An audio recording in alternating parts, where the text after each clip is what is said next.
Hello, darlings. Jeremy Braithwaite here, the Naked Raconteur. So many of my fans, my followers, my subscribers, now don't forget to subscribe now, have been asking me some questions about the name of the channel. Why is it called the Naked Raconteur? Isn't that a little bit rude? Isn't that a little bit risque? Well, absolutely not. In fact, the word naked can also mean open, honest, candid. And that's why I chose it. Now, why the word naked? Because I liked the cadence. I liked the consonants. I liked the rhythm of the expression, the naked raconteur. So it sounded nice on my ears, and I decided to call my channel The Naked Raconteur. Now, words are very important to me, and not only for the name of the channel, but words can change the way we feel. And that happened to me from a very early age. Now, sometimes we may not know the meaning of a word, but when we hear it, we understand what that word means. Now, this happened to me when I was in primary school or elementary school, as they say in America, and I was, I love to read. I love to read books. I love to read out loud. And one day the teacher had me at her desk reading a book to her. It was Janet and John or Dick and Dora, something like that. And I was very good at reading. I enjoyed it. I read with gusto and with fervor. However, this one time when I was reading my book to the teacher, instead of following along the words with my index finger, as was customary and prescribed at this school, I read along with my little finger, my pinky finger, and the teacher wasn't happy. She took umbrage at this and said to me, "Jeremy, stand in the corner." And then she was to say the fateful word that I had never heard before, the word that I would understand at a moment. She said, "And turn your ugly face to the wall." Now, I hadn't heard the word ugly in my life before, but I knew what it meant. So I turned round and I felt unworthy. I felt unaccepted. I felt inferior, and I could feel my face swelling, distorting, and becoming grotesque. And I knew what that word meant. Now, that was unfortunate, and hopefully these things don't happen too often in schools, but, that happened to me. However, on a much more funny note, because after all, this channel is about having fun and about having laughter. So let's have a bit of a laugh. So when I was teaching English in Japan, I taught it at a university in Osaka. And there was one American colleague who was teaching with me, and she was a rather large lady, rather obese, rather rotund, rather stout, rather big boned.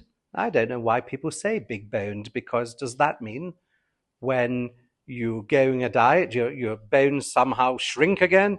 Anyway, that's what they say. And so she said to me, "Jeremy," I said, "Yes, how would you describe me?" And I thought, well, she was quite a warm person, quite a generous person. She was a person who would be, if she were a guy, she would be avuncular. Now, I don't know what the female version is of avuncular.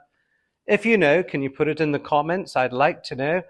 And so she said to me, "What do you think about me? How would you describe me?" And I said, "Well, I think you're rather homely." And she looked at me and her face dropped. She scowled at me and she said, "What?" I said, "Well, I think you look homely." "What do you mean homely?" I said, "Well, I think you look rather sweet, rather lovely, rather warm." And then the penny dropped for her. She said, "Oh, you mean homey, homey." I said, "Well, homely, homey isn't the same thing." She says, "No." Then she explained to me that the word homely in America means plain, ugly, not easy on the eye, unattractive, a face like a bag of spanners, a bulldog chewing a wasp, perhaps. So that's what she said, and I was shocked.